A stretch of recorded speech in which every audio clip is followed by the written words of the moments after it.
একদিন একজন গরিব লোক রাস্তায় 10টি টাকা পেল। সে ভাবতে লাগলো, এই 10 টাকায় কি কেনা যাবে। সারাদিন এই 10টি টাকার চিন্তায় সে সময় নষ্ট করে ফেলল। পরে সেই 10 টাকা ফেলে দিল। সে বলল, হে আল্লাহ, এই 10 টাকার জন্য আমি আজ সকাল থেকে আপনাকে একবারও স্মরণ করিনি। সেই সব লোক আপনাকে কিভাবে স্মরণ করে যাদের লাখ টাকা আছে?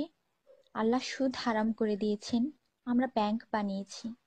আল্লাহ জীবনকে সীমিত করেছেন, আমরা ঘড়ি বানিয়েছি। আল্লাহ পর্দার হুকুম দিয়েছেন, আমরা টিভি, ডিভিডি, ডিশ দিয়ে বেহায়ামি সর্বসাধারণের জন্য করে দিয়েছি। আল্লাহ বলেন, কোরআনে তোমাদের সফলতা, আমরা অক্সফোর্ডের বইকে সফলতা বানিয়ে নিয়েছি। আল্লাহ মিথ্যা বলা নিষেধ করেছেন, আর আমরা এপ্রিল ফুল পালন করা শুরু করে দিয়েছি।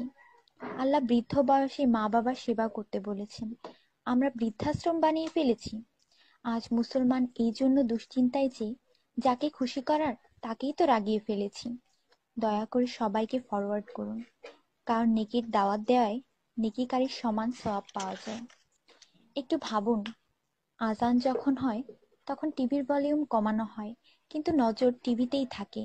আর মনে মনে বলি, আজান যাতে তাড়াতাড়ি শেষ হয়। এতেই কি আজানের মর্ম? আপনি নিজে আপনার মনকে প্রশ্ন করুন। আজানের জবাব দেওয়ার চেষ্টা করুন, যাতে মৃত্যুর পর কালিমা তাইয়্যিবা আমাদের নসিব হয়। অনুরোধ, এই মেসেজটি সবার কাছে পৌঁছে দিন। বন্ধুরা, আমাদের দাওয়াতে যদি কেউ না আসে, আমরা রাগান্বিত হই। আল্লাহর পক্ষ থেকে আমাদের জন্য প্রতিদিন 5 বার দাওয়াত আসে, আর আমরা নামাজ পড়ি না। তাতে কি আল্লাহ আমাদের উপর রাগান্বিত হন না? এটি শুধু মেসেজ না, বাস্তবতা। দয়া করে নামাজ আদায় করুন এবং অন্যকেও উৎসাহিত করুন।